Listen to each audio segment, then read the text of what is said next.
Bueno, pues hoy por fin vamos a ver el último capítulo de Nehemías. El último, yo sé que usted ya está viendo Nehemías por todos lados, ¿verdad? Hasta en la sopa viendo Nehemías algunos. Y ha sido un libro muy, muy bueno. Antes de continuar, mientras va abriendo su Biblia, Nehemías capítulo 13, le comento que han sido con el de hoy 18 partes de la serie.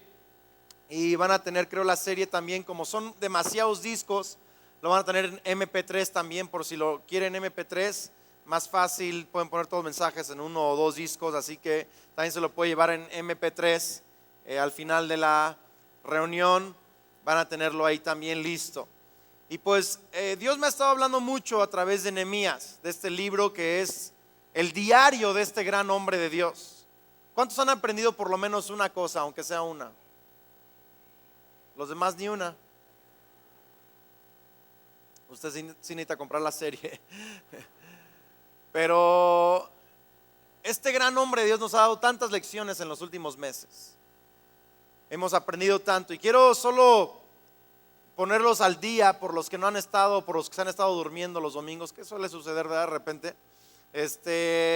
Nehemías es copero del rey Artajerjes. Y Dios mueve su corazón porque se entera que Jerusalén lleva destruida más de 140 años, 70 de los cuales han tratado de reconstruirla y no han podido. Y Nehemías entonces recibe mandato de Dios, se pone a orar, planea, Dios le abre puertas, regresa. Y en 52 días Nehemías levanta un muro que no habían podido levantar en 70 años y que llevaba 140 destruido. Diga conmigo, proezas. ¿Cuántos saben que Dios nos ha mandado a hacer proezas en nuestra vida? 5 personas lo creen esta mañana. Proezas significa aquello que no puedes lograr en tus propias fuerzas, aquello que no puedes hacer, que parece imposible en tus ojos, pero la Biblia dice que nuestro Dios es poderoso para hacer mucho más de lo que podemos pedir o entender. Y Dios nos ha mandado a hacer proezas. Y Nehemías hizo una proeza. 52 días levantaron el muro. Y luego pasó 12 años reconstruyendo Jerusalén, siendo el gobernador, organizando, reorganizando y poniendo gente en el lugar adecuado y repoblando la ciudad y estableciendo leyes y políticas y todo para que la ciudad floreciera. 12 años, 52 días para construir la muralla, 12 años gobernando la ciudad. Es mucho más fácil construir algo que gobernar algo. Ahí lo puedo anotar. Es una buena idea anotar ese pensamiento.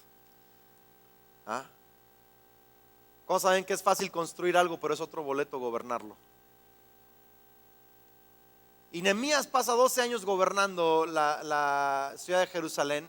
Y luego uno llega al capítulo 12, termina el capítulo 12 y termina muy nice el capítulo 12.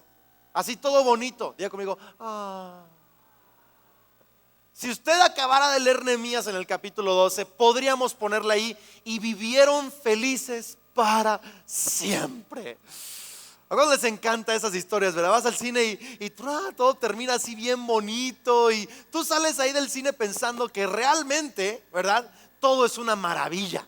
Ya por fin se casaron o se unieron y todo va a ser una felicidad, todo bien. Pero ¿cuántos saben que eso es una mentira?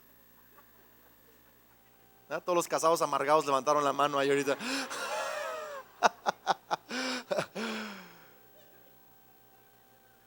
Si tan solo el día que termine mi carrera, todo va a ser bien padre y bien bonito, ¿verdad? O el día en que me case y voy a vivir feliz para siempre. O el día en que y no es cierto.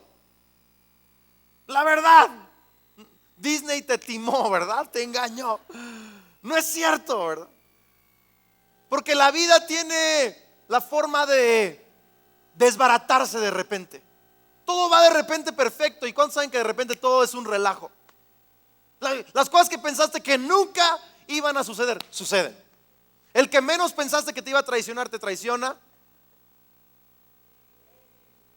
El hijo que mejor portado que nunca pensaste que ese te fuera a salir mal, ese te sale mal.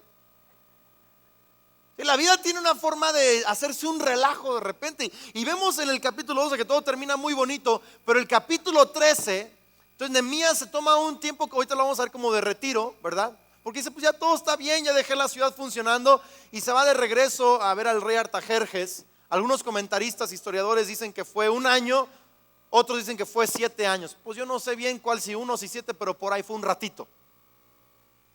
Y luego regresa, tuvo que salir de retiro porque se dio cuenta que estaban pasando cosas bien difíciles en Jerusalén.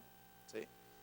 Y quiero hablarte el día de hoy, el título del mensaje de hoy es Cuando el final no es tan feliz.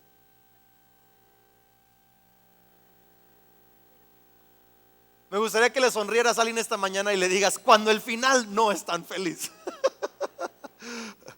Cuando las cosas no salen como tú quieres que salgan. Cuando de repente dices, ya, ¿para qué le invertí? Imagínate, le invirtió 12 años de su vida, le invirtió toda su fortuna personal. Si tú estudias, le invirtió toda su fortuna personal a reconstruir la ciudad de Jerusalén, y luego todo sale al revés.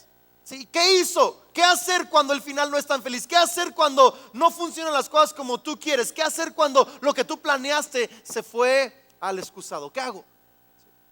Es lo que vamos a ver el día de hoy. Capítulo 13, verso 1. Antes de leer vamos a orar. Padre Celestial, gracias por tu palabra. Gracias porque tu palabra es verdadera. No es una teoría, no es una opinión, es una verdad absoluta. Y nos acercamos con humildad esta mañana a tu palabra, pidiéndote que nos hables, pidiéndote, Señor, que tú causes cambios, que salgamos de aquí diferente de lo que entramos, Señor. Que tu palabra nos ayude a crecer en Cristo Jesús. Lo pedimos todos y decimos amén. Nehemías 13:1 dice, aquel día se leyó ante el pueblo el libro de Moisés. Es una buena idea leer la Biblia. Y ahí se encontró escrito que los amonitas y moabitas no debían jamás formar parte del pueblo de Dios, porque no solo les habían dado de comer ni de beber a los israelitas, sino que habían contratado a Balán para que los maldijera, aunque en realidad nuestro Dios cambió la maldición por bendición. ¿Cuándo se acuerdan de esa historia? Que Moisés está queriendo pasar por la tierra de Moab, y al estar pasando por allí, el rey manda contratar a un profeta falso llamado Balaam, que profetizaba solo por dinero, era tipo adivino. Y lo manda a traer, y cuando le dice, quiero que maldigas a Israel porque sé que Dios está con ellos y no puedo pelear contra ellos, al menos que los maldigas, maldícelos. Y Balaam trata de maldecirlos. Balaam es el profeta que le habló su burro. ¿Ya se acordaron? Ok. Tan soquete era, de cuando te hable un animal es porque de plano. Algunas mujeres dicen, Andrés, todos los días me habla mi esposo. No, señora, no, su esposo no es un animal, por favor, perdónelo. Pero Balaam, cuando está a punto de pronunciar una maldición, dice la Biblia que Dios cambia la maldición por bendición. Y nomás entre paréntesis, lo puedes anotar en tu libretita. No, si tú eres hijo de Dios, no tienes que preocuparte de quién te maldice, porque toda maldición Jesús la convierte en bendición para tu vida. Punto. Sí. Nada de que me hicieron una maldición, ahora tengo que hacer una contramaldición. No manches, no. Tú eres hijo de Dios, lavado por la sangre de Jesús, redimido por precio de sangre, y tú sabes, y tienes que tener la fe, que toda maldición en tu contra, Dios siempre la va a cambiar en bendición. Entonces vemos que Dios dijo, los moabitas y amonitas que me han rechazado no pueden tener parte en mi pueblo. Dios lo está diciendo. No es que Dios rechace a alguien, es que Dios simplemente, cuando alguien lo rechaza a él, ellos mismos se han cortado de su voluntad. Entonces están leyendo que no deben estar los moabitas y amonitas en el pueblo. Verso 3, y al escuchar lo que la ley decía, apartaron de Israel a todos los que se habían mezclado con extranjeros. O sea, Nehemías llega porque se habían mezclado otra vez con extranjeros. Capítulo 13, leen la Biblia y separan a los extranjeros que habían dejado entrar a Israel. Y antes de esto, o sea, antes de que llegó el punto de separar a los extranjeros, algo que había sucedido es que el sacerdote Eliasib, fíjese, el sacerdote encargado de los almacenes del templo de nuestro Dios, o sea, el tesorero, había emparentado con Tobías. Se hizo pariente con Tobías. No sabemos si él se casó con su hija, o su hija con él, o su prima, o algo, pero fueron parientes, ¿sí? Y le habían acondicionado una habitación grande, y ahí se almacenaban las ofrendas, el incienso, los utensilios, los diezmos del trigo, vino y aceite correspondientes a los levitas, cantores y porteros, y las contribuciones para los sacerdotes. Para ese entonces yo no estaba en Jerusalén. ¿Se acuerdan del retiro que se tomó? No estaba en Jerusalén, dice, porque había ido con el rey Artajerjes, año 32 de Artajerjes, rey de Babilonia, había ido a ver al rey. Después de algún tiempo y con permiso del rey, regresé a Jerusalén y me enteré de la infracción cometida por Eliasiba al proporcionarle a Tobías una habitación en los atrios del templo de Dios. Sería equivalente a que yo invitara a que fuera el tesorero de la iglesia a una persona que odia a Dios. Sería equivalente a que invitáramos a dar clases aquí de la Biblia a alguien que no cree en Cristo Jesús, a un budista, a un musulmán. Ay, Andrés, pero hay que ser tolerantes, Andrés, de todas las religiones. Sí, hay que amar a todas las personas y hay que respetar a todas las personas, pero no podemos ser enseñados y no podemos ser dirigidos por gente que no ama a Cristo Jesús. En ese sentido no podemos ser tolerantes, en un sentido sí y en otro sentido no. Y dice entonces que, verso 8, esto me disgustó tanto que hice sacar de la habitación todos los cachivaches de Tobías. Se enojó, diga conmigo, se enojó, le entró un enojo santo, ¿verdad? El disgustó en hebreo es disgustó, o sea, pero mal. Se enojó, incluso la palabra en inglés es I got angry. Angry es de ira, de enojo, se puso fúrico aquel. Dile a tu vecino, como tú comprenderás, ¿verdad? Se enojó, pero no por razones que tú y yo nos enojamos. Y no te recuerda a Jesucristo cuando entró al templo y vio que había gente allí solo para ganancia personal. ¿Sí se acuerdan de eso o no? Se aprovechaban de la adoración del pueblo para ganancia personal. Y Jesús llegó con un látigo y sacó a todo mundo que estaba ahí por ganancia personal. Y es lo que hizo Nehemías, dice, tú no tienes parte en este lugar, y lo sacó. Verso 9, luego ordené que purificaran las habitaciones y volvieran a colocar ahí los utensilios sagrados del templo, le dio las ofrendas y el incienso. Sabes, esto está hablando del templo del Antiguo Testamento, y a lo mejor tú piensas que esto se aplica hablando de estas 4 paredes, pero realmente se aplica a nosotros, porque la Biblia dice que tú y yo somos el templo del Espíritu Santo. Dile a tu vecino, te están hablando a ti. ¿Sabes qué había sucedido ahí? Que la tolerancia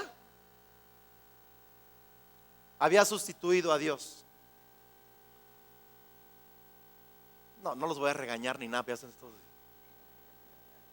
la tolerancia y la presión social había sustituido a Dios. Habían permitido entrar al templo de Dios aquello que no debía de entrar. Y algunos cristianos tienen demasiada tolerancia con el pecado, caen presa de la presión social. Algunos jóvenes tienen tanta presión de sus amigos, de sus amistades, de la sociedad en general, que con esa presión social y con la onda de hoy de hay que ser tolerantes, toleran cosas en su vida que contaminan el templo del Espíritu Santo. ¿Me estás oyendo, iglesia?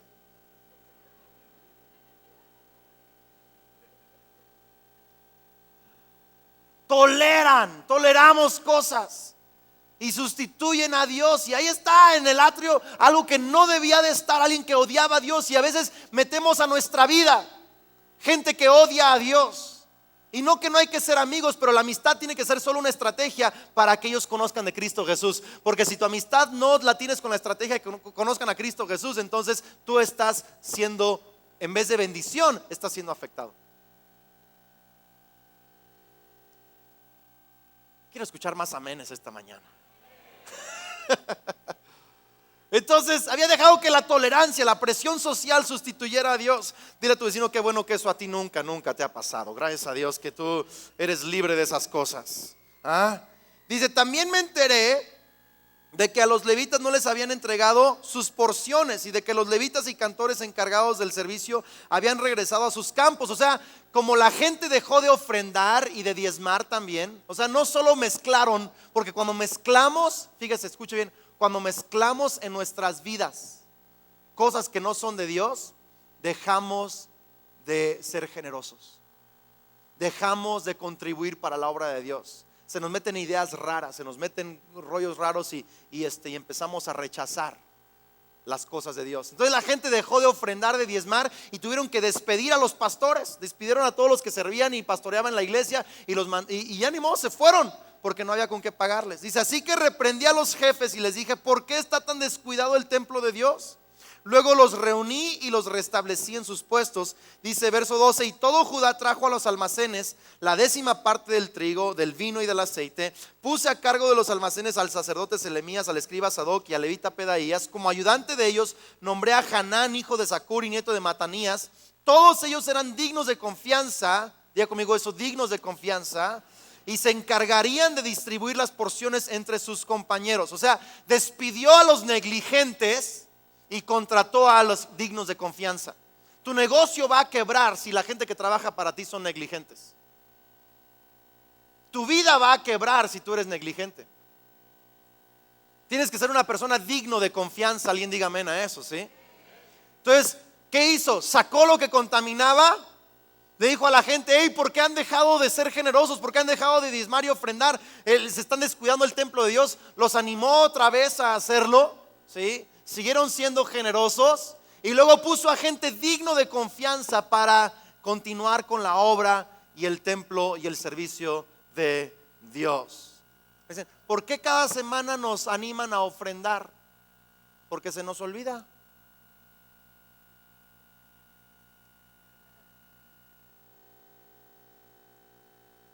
¿Por qué cada semana tienen juntas de organización y planeación y ministerios? Porque si no lo hacemos cada semana, si no nos ponemos de acuerdo cada semana, si no somos buenos mayordomos cada semana, si no recordamos que tenemos que ser generosos cada semana, se nos olvida. Pastores que me dicen: no, Andrés, es que a la gente, a mi gente se le olvida. Dice: les enseño acerca de la generosidad un domingo y después de 3 semanas se nos olvida. Después de un mes, o organizamos cierto ministerio y después de un mes ya lo descuidaron. Así somos, así somos. ¿Cierto eso o no es cierto eso? Entonces Nehemías llega y le sigue supervisando esto. Y verso 14 dice: recuerda esto, Dios mío, y favoréceme. No te olvides de todo el bien que hice por el templo de mi Dios y de su culto. Entonces la tolerancia y la presión social sustituyeron a Dios. Y Nehemías entendió algo que ojalá tú y yo podamos entender esta mañana: que las cosas no funcionan bien por sí mismas. Si estás tomando nota, anota eso. Las cosas no funcionan bien por sí mismas. Si no estás tomando nota, quiero que tomes nota. Las cosas no funcionan bien por sí mismas.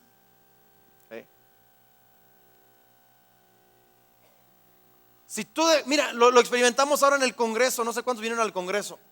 ¿Cuántos estuvieron en la noche aquí en el Congreso? ¿Cuántos tuvieron calor algunas de esas noches? ¡Wow! Impresionante. Yo sé qué le pasaron a los aires y cochino diablo, ¿verdad? Y los aires y toda esa onda. Y nos dimos cuenta de que, no sé por qué, no sé cómo se nos pasó, pero no se les había dado mantenimiento a los aires. Si uno pone algo, instala algo, uno piensa y se supone que debe de funcionar bien el resto de la vida, ¿no? ¿No? Compras un refri, ¿verdad? Y pasan 10 años y ya no sirve. ¿Qué pasó? Y las cosas no funcionan bien por si tú no le das mantenimiento. ¿Cuántos han experimentado eso con un carro a lo mejor? ¿Verdad? Compras un carro y piensas que te va a servir por la eternidad o los siglos de los siglos, ¿verdad? Y al mes ya lo tienes en el taller. ¿Sí? Porque las cosas no funcionan bien por sí mismas. Y Nehemías se dio cuenta de eso. Entonces Nehemías dice: todo está funcionando perfecto. Y vivieron felices para siempre en él. A regresarse porque había que supervisar otra vez. Y es lo que vas a ver ahorita. El resto del pasaje es esto: que Nehemías regresa a supervisar, a poner en orden, a volver a establecer, a arreglar cosas. Y es lo que quiero animarte el día de hoy: que una vez que tú tomas una decisión en tu vida de a lo mejor reconciliar tu matrimonio, quizá habían broncas entre ustedes y te humillaste por fin y reconociste tu error y te reconcilias con tu esposa y realmente tomas una decisión de estar con tu esposa el resto de tu vida y dices: voy a vivir feliz para siempre. Esa próxima semana vas a tener broncas. Así te dice el Señor. Casi, de veras. Si no en la semana, en el mes, porque las cosas no funcionan bien por sí mismas. Tienes que constantemente regresar y constantemente volver a platicar y tener esa noche semanal de citas, ¿verdad que sí, hermanitas? Por eso no tienen citas sus esposos con usted. Sí, amén.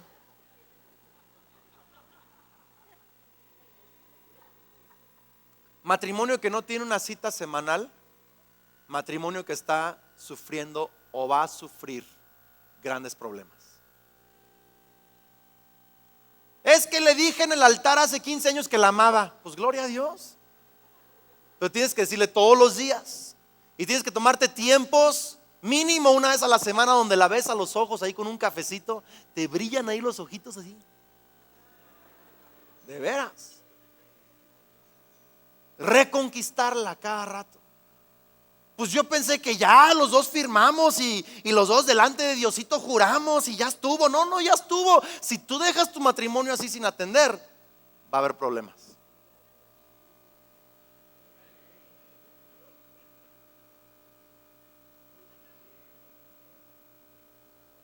Los papás que sientan a sus hijos y, a ver, hijos, ahora la familia es un relajo, vamos a arreglar las cosas. Y se sientan y planean y se piden perdón y toda esa onda. Y dices, no, mi familia va a vivir feliz para siempre y siempre y siempre. En los próximos 30 minutos. Mis papás cometieron un grande error cuando yo era adolescente. Ellos pensaban que éramos niños muy maduros y muy bien portados. Y se iban de la casa y no dejaban a nadie con nosotros en la casa. Nos dejaban a mí y a mi hermana y mi hermano solos. Qué relajo. Hay varios chavos. Me están viendo ahí, ¿verdad? Usted no sabe, papá, lo que ocurre en su casa cuando usted se va. Póngale cámaras, Big Brother o una onda así, ¿verdad? O sea, usted no sabe lo que... Porque cuando tú no supervisas algo, ¿sí?, no deja de funcionar las cosas. ¿Es cierto eso o no es cierto eso? ¿Sí? Deja tu jardín un rato, va a ser un rato. Deja tu carro sin darle mantenimiento. Entonces Nehemías descubre eso, entonces regresa y empieza a supervisar las cosas, ¿sí? Y es lo que vamos a aprender el resto del pasaje. Es que solo aquello que supervisas tiene éxito. Tome nota también de eso. Ese es el punto principal, se la paso de tip ahorita. Solo aquello que supervisas tiene éxito. Voltee con su vecino y dígale, solo aquello que supervisas, dígaselo, solo aquello que supervisas tiene éxito.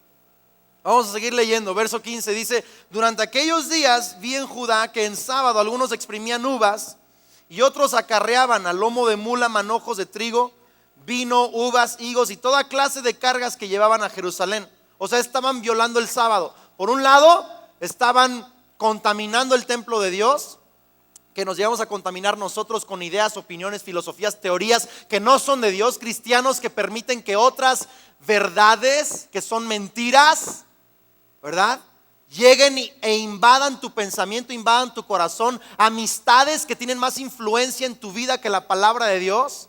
¿Alguien está oyendo esto? Hello, ¿sí? Nos contaminan. ¿Por qué? Porque nos dejamos de preocupar, dejamos de supervisar la pureza de nuestras vidas, la pureza de nuestros pensamientos, la pureza de nuestras amistades. Tienes que supervisar esa área de tu vida.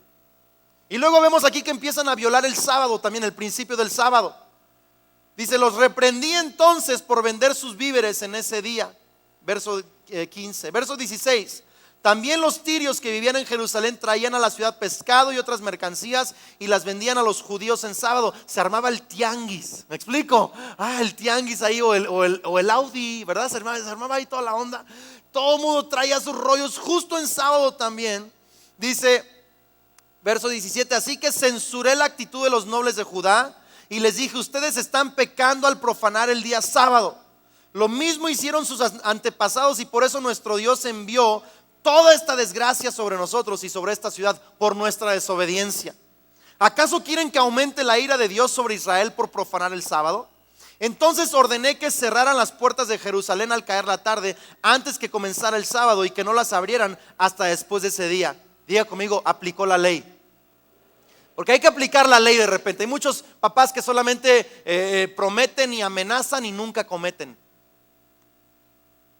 Si no cambias tu actitud, no vas a salir con tus amigos. Si no cambias tu actitud, no vas a ver la tele. Si no es, y nunca se las cumplen.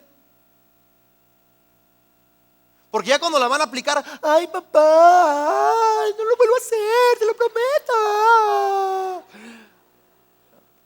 Y no aplican la ley. Nehemías dijo, no, esto se acabó. Aplicó la ley. Cerró las puertas. Por cierto, por eso muchas personas en México a veces no cambian sus actitudes. De repente las protegen a los trabajadores negligentes. Se la pasan ahí rascándose la panzota, ¿verdad? Y el jefe dice, oye, si no cambias te voy. Y no lo puede correr porque si lo corre, me voy a conciliación y arbitraje. Digo, yo entiendo que hay abusos de repente de parte de los que dan empleos, pero a veces no se puede aplicar la ley, y como no se aplica la ley, las personas se aprovechan. Entonces Nehemías cierra las puertas, aplica la ley. Dice, asimismo puse a algunos de mis servidores en las puertas para que no dejaran entrar ninguna carga en sábado. 1 o 2 veces los comerciantes y los vendedores de toda clase de mercancías pasaron la noche fuera de Jerusalén, como cuando hacían fila para entrar a YouTube, ¿verdad? Con sus boletos ahí al concierto. Dice, así que les advertí, no se queden junto a la muralla, y si vuelven a hacerlo, los apresaré, ¿verdad? Esa palabra apresaré, realmente la traducción es, les voy a caer encima. O sea, los voy a golpear. Nehemías era el kung fu pastor. Estoy orando para ver si este es mi ministerio también. Los apresaré, dice, y desde entonces no volvieron a aparecerse más en sábado. Le sacaron esto. Yo me imagino que Nehemías sabía artes marciales. Si ya para esta edad en su ya estaba avanzado en edad, traía un bastoncito. Imagino que era o sea, grueso el cuate. O sea, porque para que se hayan ido le sacaban. Dice, luego ordené a los levitas que se purificaran y que fueran a hacer guardia en las puertas para que el sábado fuera respetado. Ya conmigo, el sábado respetado. Dice, recuerda esto, Dios mío, y conforme a tu gran amor, ten compasión de mí. Sí, otra cosa que sabes que sucede en nuestra vida si no supervisamos es que dejamos que nuestras ambiciones personales sustituyan a Dios. Eso fue lo segundo que pasó, lo puedes anotar si quieres. Las ambiciones personales sustituyeron a Dios. ¿Por qué? Porque Dios les había dado el principio del sábado. Diga eso conmigo, el principio del sábado. ¿En dónde se cumplió la plenitud del sábado? Que es nuestro descanso espiritual en Cristo Jesús. En Jesús tenemos descanso de nuestras rebeliones. En Jesús tenemos descanso de una condenación, ahora tenemos vida eterna. En Jesús tenemos descanso de nuestros pecados, hay perdón de nuestros pecados. ¿Alguien me está siguiendo esta mañana? En Jesús hay descanso. Pero el principio del sábado también tiene una aplicación natural. Y esa aplicación natural es que Dios quiere que le honremos trabajando 6 días y descansando un día. Y cuando descansamos un día, tenemos que descansar ese día. Porque luego el día que descansamos, seguimos con cosas, seguimos tomando notas, seguimos haciendo llamadas, seguimos localizando a fulano, yendo para acá. Y no descansamos, y no disfrutamos a la familia, y no disfrutamos a papá y mamá, o no disfrutamos a nuestros hijos, o no disfrutamos lo que Dios nos ha dado, porque no descansamos. Todos ustedes son bien buenos para esto, ¿verdad? No descansamos. Luego me tocó ir el otro día, estábamos en un restaurante con mi esposa, nos encontramos unos conocidos, estaban cumpliendo, creo que un aniversario, no sé si 15 años, no sé qué aniversario, iban con toda la familia, y ahí durante todo el aniversario, o durante toda la comida, el esposo traía el periódico todo el tiempo. Su esposa frente a él, con la que estaba cumpliendo 15 años de casado, o más, no me acuerdo cuánto era, y todo el tiempo de la comida el periódico enfrente. ¿A cuántas mujeres se les hace eso súper romántico? ¿Cuántas están orando, Señor, dame un esposo así? ¿Explico? O sea, y es el día de descanso, o es el día de celebrar, y no disfrutan a la esposa, no disfrutan la familia, No disfrutan lo que Dios les dio. El sábado es un día en donde tenemos que descansar, saber que Dios está en control. Y Andrés, es que si cierro el changarro un día no me va a salir. Sí te va a salir. Vas a ver que sí te va a salir. Y hasta te va a salir más, porque estás honrando a Dios. Apaga el teléfono si es necesario. Cierra el changarro. Y la palabra nos enseña que el principio del sábado, ese día de descanso, hay que también adorar a Dios. Por eso venir a la iglesia, adorar públicamente a Dios y descansar de nuestras obras ese día es importante. Diga conmigo, importante, ¿sí? Ahora, yo los domingos no descanso, es mi día de trabajo, pero yo descanso el lunes. A lo mejor te toca descansar el miércoles o descansas el jueves. Pero el principio del sábado es tomar tiempo en la semana para públicamente adorar a Dios y tomar un día de descanso en donde yo confío en Dios, que Él está encargado de mis negocios, mi changarro, mi trabajo, mi salario, y yo voy a descansar y disfrutar de todo lo que Él me ha dado en la vida, ¿sí? Entonces, y como ellos no estaban obedeciendo, aplicó la ley. Y sabes que las ambiciones personales a veces sustituyen a Dios. Es lo que ha pasado. Tenían tanta ambición de negociar y mercadear y ganar 10 pesitos más, 10,000 pesos más, 100,000. Es que este domingo, yo sé que si en vez de descansar trabajo este día, entonces puedo amarrar ese negocio. No, amarra el negocio el otro día, descanse ese día. No es que si no le llamo, no, deja que Dios le llame. A veces si tú respetas el sábado y dejas que Dios se encargue de tus asuntos en sábado o el día que tú descanses, vas a ver que Dios hace más en esa persona de lo que tú pudieras hacer llamándole. Y todos dijeron con una súper sonrisa. Muy bien. Verso 23. Dice, en aquellos días también, me di cuenta que algunos judíos se habían casado con mujeres de Asdod, de Amón y de Moab. Fíjese, justo, capítulo 12, capítulo 10, justo habían tenido una reforma nacional, donde sí nos comprometemos a nunca más casarnos con personas que no aman a Dios. Y capítulo 13, que se supone es el final feliz, todo el mundo está otra vez casado con gente que odia a Dios. Dígale a su vecino, ¿cómo hacemos? Así somos. Sí, dice, y la mitad de sus hijos hablaban la lengua de Asdod o de otros pueblos y no sabían hablar la lengua de los judíos. O sea, ni podían entender la Biblia, no les podían explicar la palabra de Dios porque no hablaban el lenguaje del pueblo de Dios. Qué tremendo. Dice, entonces los reprendí a todos los papás y hombres que habían hecho esto y los maldijo. O sea, les soltó unas palabrotas.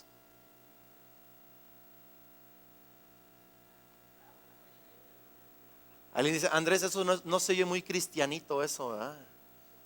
Alguien dice, Andrés, ya tengo un versículo para la otra que se me atraviese un pelado en la calle. Si Nehemías lo hizo,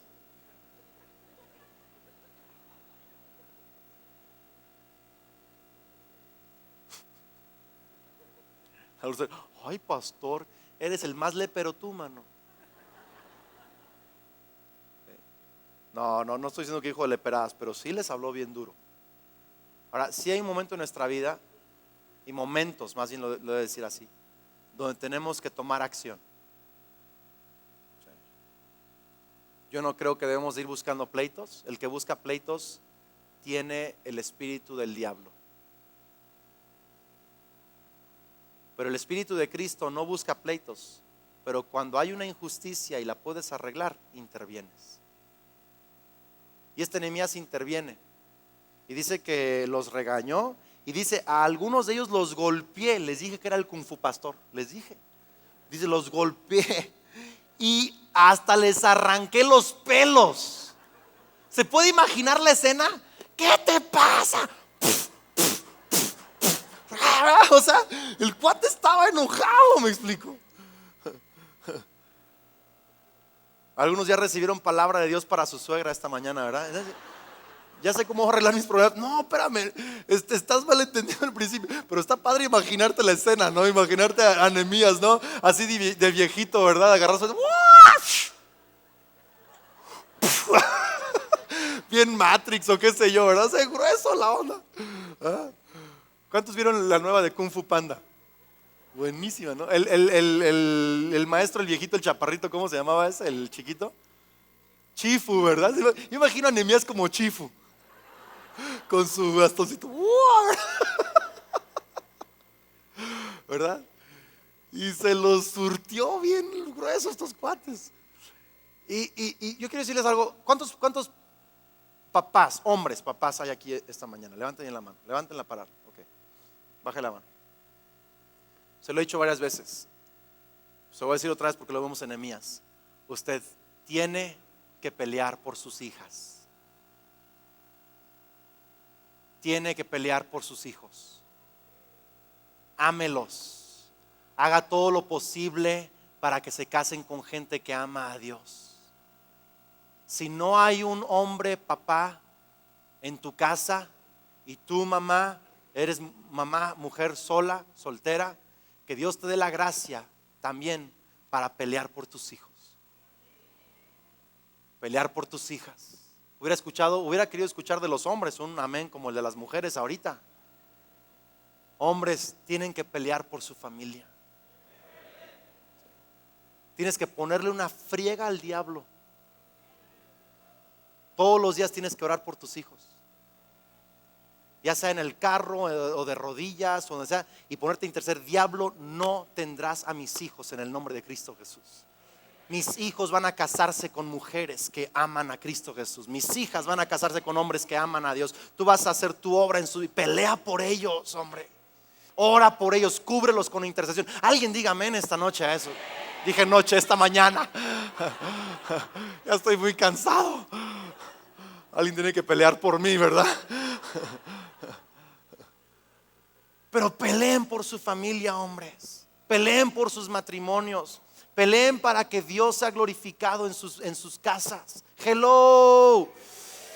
Si tú eres el único cristiano en tu casa y tu papá no conoce de Cristo, tu mamá no conoce de Cristo, tú toma esta palabra para ti, porque tú eres sacerdote y rey de Dios. Y tú puedes orar por tu familia, y hasta que tu papá se entregue a Cristo o tu esposo se entregue a Cristo, tú tienes la responsabilidad de orar, de pelear, de declarar el reino de los cielos en tu casa, de echar fuera toda maldición, de echar fuera toda contaminación, toda obra del diablo. El diablo no tiene parte ni suerte en tu casa, porque tú eres hijo, eres hija de Dios, y tenemos que pelear por lo que Dios nos ha prometido, pelear por el reino de Dios, pelear por la voluntad de Dios, la palabra de Dios, los propósitos de Dios en nuestra vida.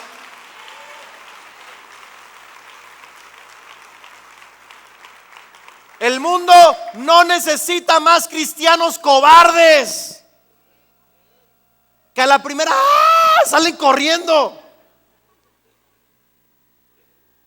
Al primer problema se desaniman con Dios.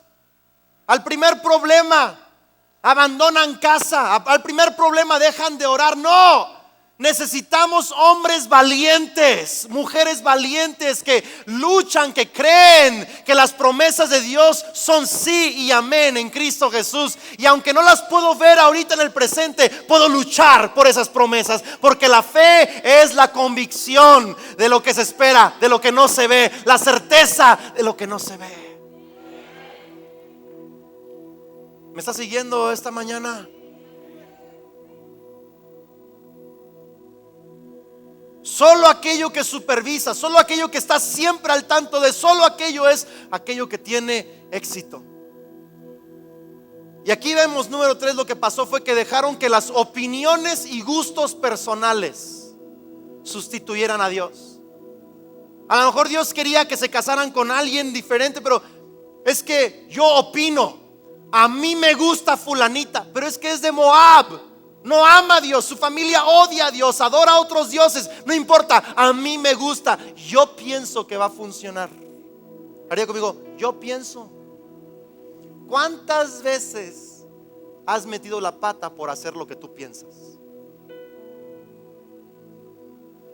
El yo pienso es un mal consejero. Tienes que pensar, pero el pensar es para cómo hacer lo que Dios te ha pedido que hagas, no pensar para hacer lo que tú quieres hacer. Yo no estoy diciendo que no tenemos que pensar, hay que pensar y hay que pensar mucho, pero hay que pensar en la palabra de Dios. Hay que pensar en lo que Dios quiere, pensar en las estrategias de Dios, pensar en las promesas de Dios, pensar en lo que Dios quiere para nosotros. Alguien diga amén esta mañana, ¿sí? Tienes que supervisar, tienes que pelear, no puedes dejar que tus opiniones personales, tus gustos personales, ¿ah? A lo mejor tú querías casarte con una chava alta que midiera 1.80, eternamente flaca, ¿ah? Y Dios te tiene al lado a una chica que lo ama, que mide 1.60, que tiene huesos fuertes, ¿verdad?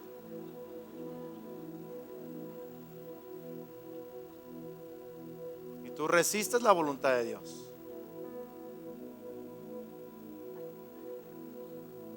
Es que a mí me gusta diferente. Yo pienso que sería mejor para mí. Hello. ¿Alguien está agarrando esto esta mañana? Se va Nehemías y todo el mundo dice, pues yo pienso, yo quiero, me gusta, me parece. Tú lees el libro de los Jueces, dice que el pueblo de Israel, cada quien hizo lo que parecía bien a sus propios ojos. Y se hizo un relajo el pueblo de Israel. Nadie obedecía a Dios. Dice, entonces los golpeó el kung fu pastor, el chifu del Nehemías. Verso 26. ¿Acaso no fue ese el pecado de Salomón, rey de Israel? Entre todas las naciones no hubo un solo rey tan sabio como él, tan fuerte como él. Dios lo amó, lo hizo rey sobre todo Israel, pero aún a él lo hicieron pecar las mujeres extranjeras. ¿Ah? No, Andrés, es que si yo me caso con una que no ama a Dios, yo la convierto. ¡Ah! Si Salomón no pudo. O sea, el cuate que escribió Proverbios,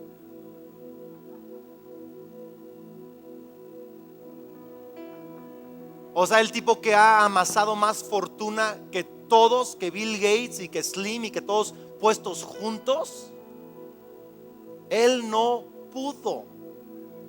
¿Tú?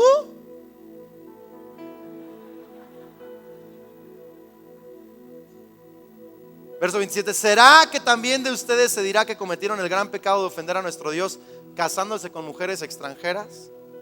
A uno de los hijos de Joiada, hijo del sumo sacerdote Eliasib, lo eché de mi lado porque era yerno de Sanbalat el horonita. Fíjese, a un sacerdote, a un pastor lo despidió porque tenía más influencia de los enemigos de Dios que de Dios mismo.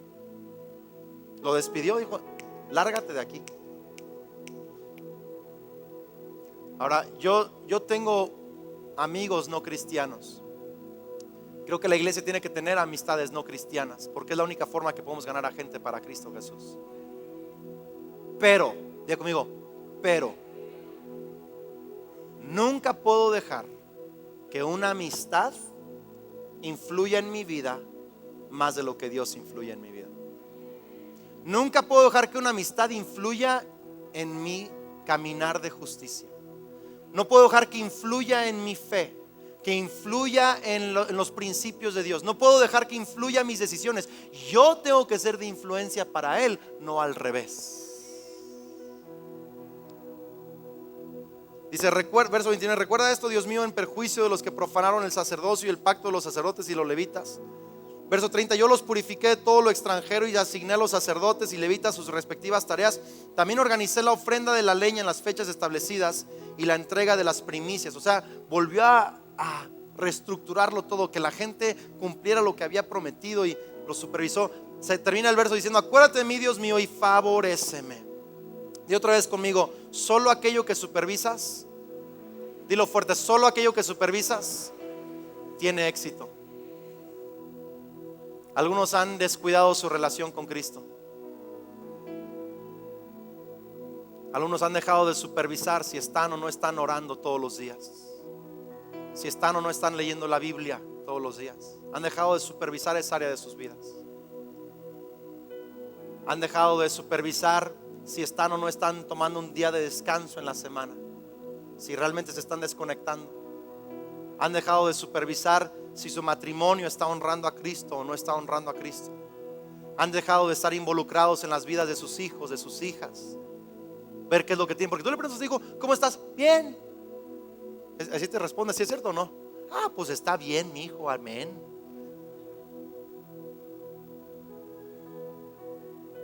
Pasa tiempo con ellos, con ellas.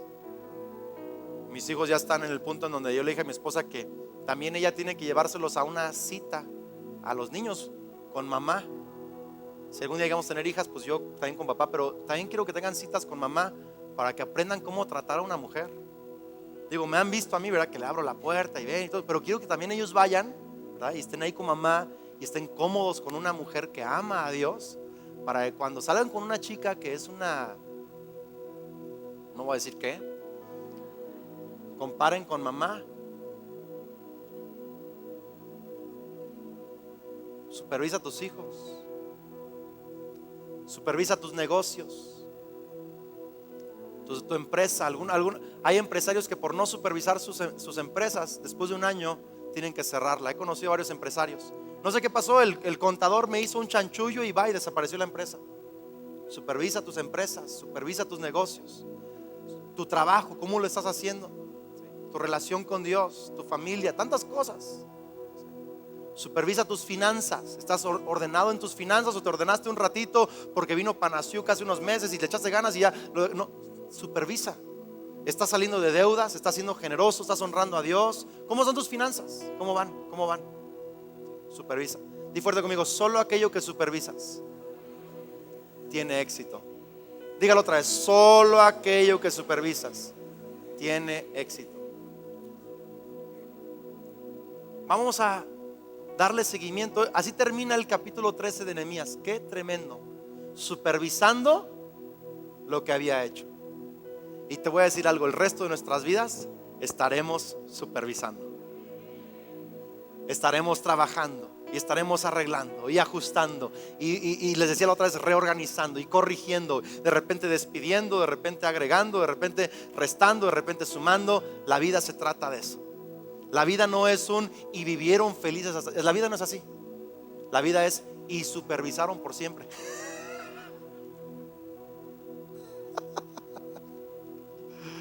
Ahora, ¿sabes qué? Esto nos habla mucho del carácter de nuestro Señor Jesús. ¿Cuántos saben que fuimos creados por Dios, el Padre de nuestro Señor Jesucristo? ¿Y cuántos saben que todos nosotros, dice la palabra, hemos pecado y estamos destituidos de la gloria de Dios? Todos la regamos. Jesucristo pudo haber dicho: váyanse a volar, no los quiero más. Pero Jesús no abandonó su creación, sino que Jesús vino y murió en una cruz del Calvario y resucitó. Está sentado a la diestra de Dios y Él hoy nos ofrece salvación. Él está sosteniendo a su creación. Alguien diga amén a eso, ¿sí? Y hay muchas cosas, escucha bien, hay muchas cosas que tú has empezado en Dios, quizá una familia, un negocio, tu relación con Dios, tus hijos. No abortes lo que Dios te ha dado. No abortes lo que has empezado en Dios. Sosténlo, supervísalo, es parte del carácter de Dios. Ponle atención. A lo mejor vas a pasar 10 años de dificultad sosteniéndolo, pero si eres fiel, Dios va a darte una nueva temporada en esa área de tu vida. Permanece fiel. Y mira, y eso me lleva al último verso que leímos, donde Nehemías le dice: Señor, recuerda esto, que todo esto que he hecho. Recuerda todo esto que he hecho. Ahora dicen: a ese Nehemías solo lo hacía para que Dios lo recordara. ¿Sí? ¿Y tú para qué lo haces? Debemos de hacerlo solo para que Dios nos mire. ¿Sabes qué más medité? Que cada una de estas decisiones que Nehemías tuvo que hacer en el capítulo 13, cada una, y necesito que oigas esto, cada una tuvo un costo personal para Nehemías.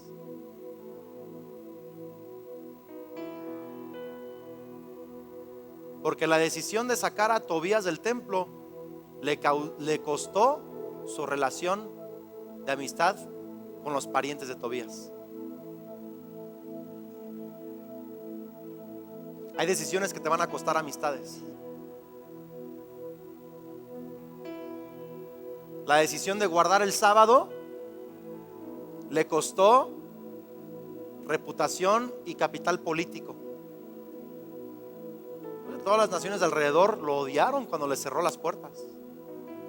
Le costó. Hay cosas que te van a... Hay obediencia a Dios que a veces te va a resultar en costo personal. Luego separó a todo mundo de sus matrimonios extranjeros.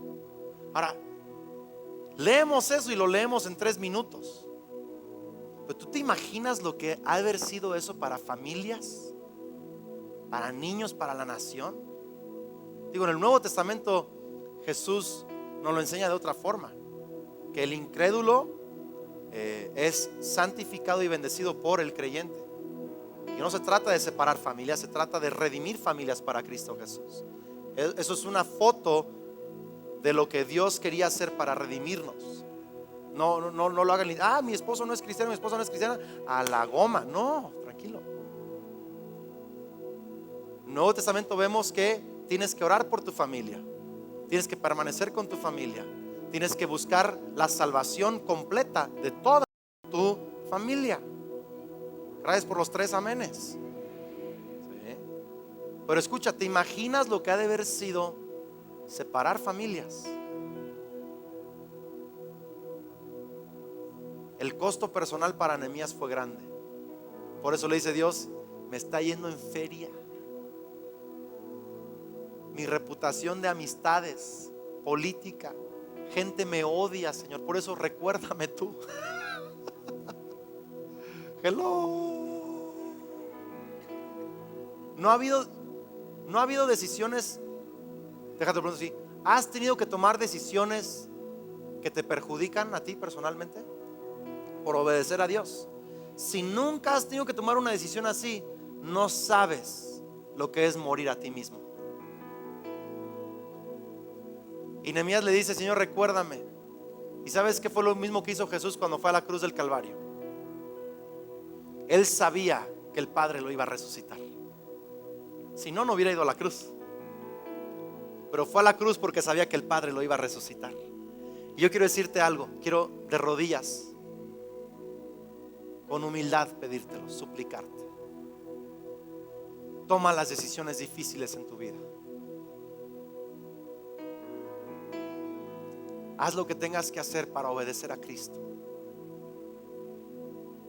No dejes que te gane la presión social. Jóvenes que tienen 15 años o 20 años, no dejes que te gane la presión social. No dejes que te gane las opiniones de amigos. No dejes que te ganen tus ambiciones personales, tus opiniones personales. Revisa tu vida. Toma las decisiones fuertes que tengas que tomar. Y quiero que sepas esto: si tomas esas decisiones personales, Dios te va a resucitar. Dios no se va a olvidar de cada decisión que tú tomes por Él, por honrar su palabra, por honrar su voluntad. Y cada decisión que tú tomes por Él, que te cueste a ti personalmente, yo te prometo, en esta era y en la era venidera recibirás mucho más. Él te resucitará. Pero por favor, toma las decisiones difíciles.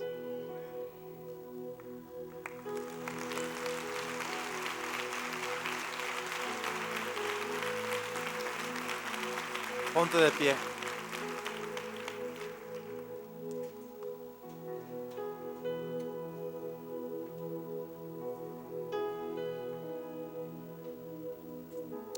Nos levantamos nuestras manos. Quiero orar por cada uno de ustedes. Señor, te damos gracias por la vida de Nehemías, de quien hemos aprendido tanto estos días. Señor, te pido que nos des el corazón de Nehemías. Cada hombre, cada mujer que está aquí, Espíritu Santo, Ese corazón que tú pusiste en Nehemías, ponlo también en nosotros. Que sepamos que podemos hacer proezas en nuestra generación. Señor, que en medio de tempestad y oposición hagamos proezas. Pero Señor, también danos el corazón de Nehemías, que no abortó el plan de Dios, no abandonó el plan de Dios, sino que regresó en el capítulo 13 y tomó las decisiones difíciles, supervisó, arregló, planeó, volvió a arreglar lo que estaba mal. Señor, que esta semana nos des la gracia, al concluir Nehemías, a cada uno de los que estamos aquí nos des la gracia para ver nuestras vidas en la luz de Jesucristo. Y con un corazón honesto y recto decir: Señor, ¿en qué nos hemos contaminado? ¿En qué hemos descuidado? ¿En qué hemos dejado de hacer lo que tú quieres? Y que esta semana empecemos a tomar las decisiones difíciles. Llámese familia, llámese trabajo, llámese matrimonio, llámese finanzas, llámese empresa, llámese nuestro tiempo personal, llámese la lectura de la Biblia, lo que sea, Señor, que esta semana retomemos decisiones difíciles. Y aún, Señor, todavía falta una buena parte del año. Esos propósitos que a inicio del año pusiste en nuestro corazón, todavía nos queda tiempo para retomarlos, Señor.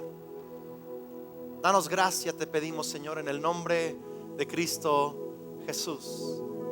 Amén y amén. ¿Por qué no cantamos esto al Señor esta mañana? Este es mi deseo.